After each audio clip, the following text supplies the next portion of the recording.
Hello everybody and welcome to a new video. And today we're finally gonna rank all the Mario Kart games since a lot of people have been asking for Mario related tier list ranking stuff. You know, like a while back I did like the Zelda tier list ranking one in a similar style to this.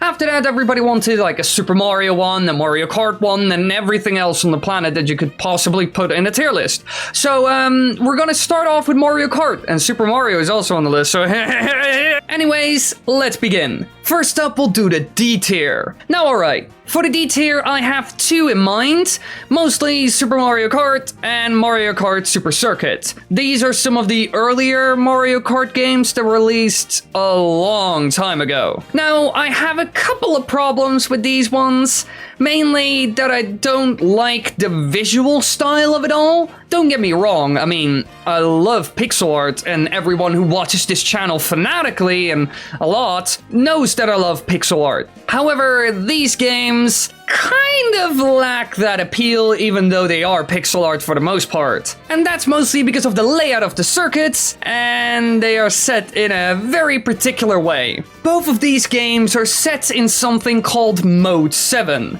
which is a bit of a weird graphical style that Nintendo went for, just because they didn't have enough power to really make 3D rendered things. Like, at all. Basically, everything you see in the game is 2D, but they positioned it in such a way and allowed it to move in such a way that it kind of mimics 3D, even though it never really gets there. It's all just a bit of an illusion that Nintendo created in order to make these games. And that's how it all started for them. Thanks to the fact that everything is set in this Mode 7 type view with the graphics and everything, you can't really see what's ahead of you, where the item boxes are, and coins as precisely as you would in 3D, and the driving and handling is also a bit awkward because of it. So thanks to all these reasons, I don't really like either of these two games. Now, these games do have things going for themselves. They're not really like all bad. There are good aspects to them. However, I just can't get over the Mode 7 stuff. People have seen this already during streams, where I played Super Mario Kart when they released the new SNES library feature thing on Nintendo Switch, and I just couldn't deal with it, and I absolutely sucked at the game. Now, let's go on to the C tier, and here we will actually get one of the next games in line, Mario Kart 64. Da-da-da-da! It's officially in 3D now! Woo! Now, as you can imagine, the fact that it's in 3D now makes all of this a lot easier. And here, with everything being in 3D, I can finally play this game properly, even though I'm still not that good at it, because the controls are a bit wonky here and there, because it was the first one in 3D after all. So it improved on the handling, steering, driving, seeing corners coming, and item boxes and coins, all that stuff. And all of this just makes the game more enjoyable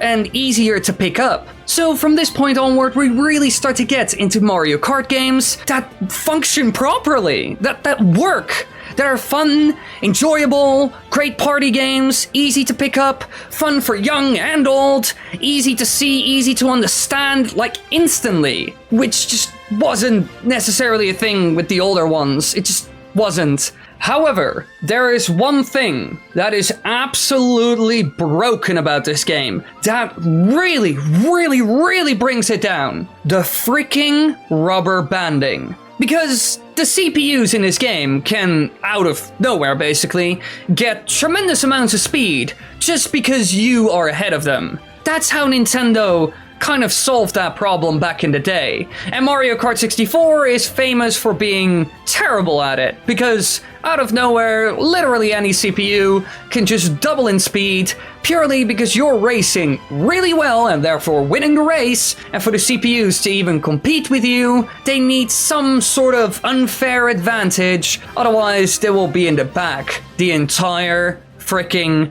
race. However, the rubber banding is, in my opinion, not really a great solution. I mean, it works to an extent, but you can notice it very heavily, and it's quite unfair when you're just playing the game. It certainly feels that way, even though the CPU is as primitive as it can get.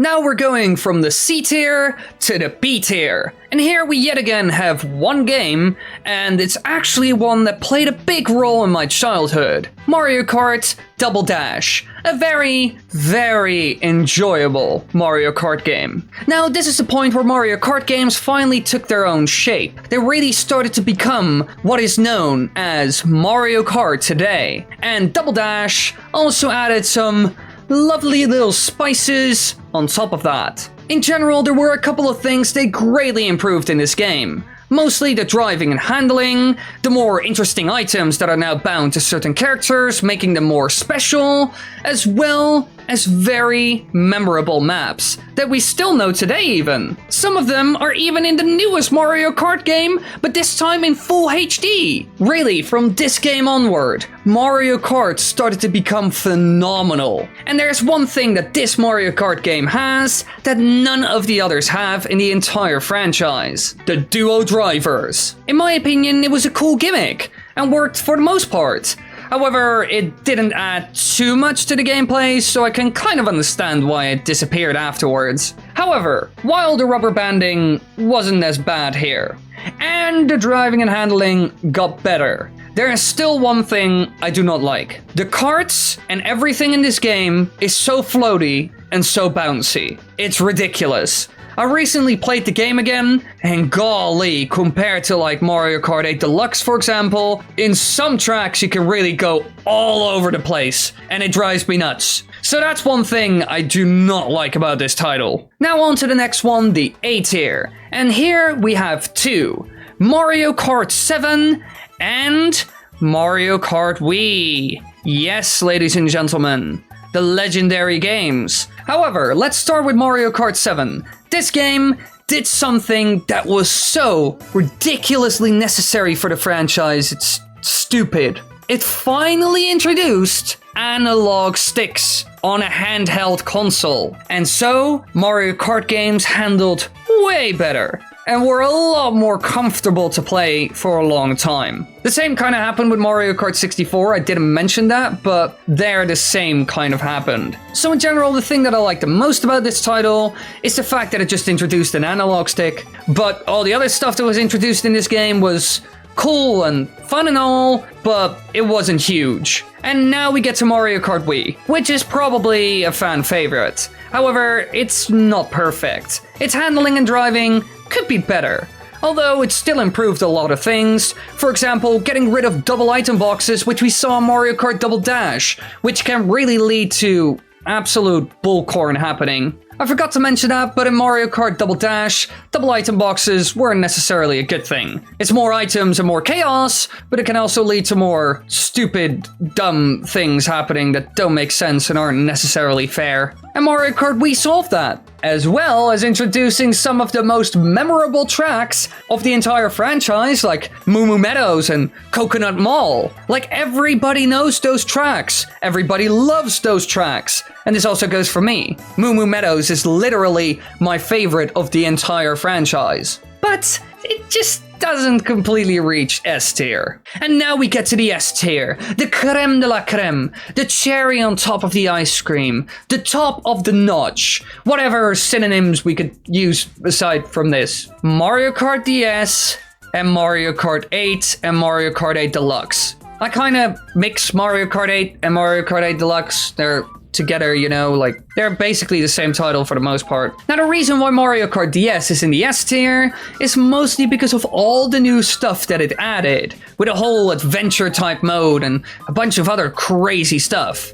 Really, it was the first handheld Mario Kart game that kind of kicked that standard up a notch. This game was certainly worth your money because the amount of content in it was absolutely stupid. And with the DS, they could also finally do local play more effectively without any hassle with cables and whatnot. I mean, Game Boy days were weird. Game Boy was beautiful, but it was weird.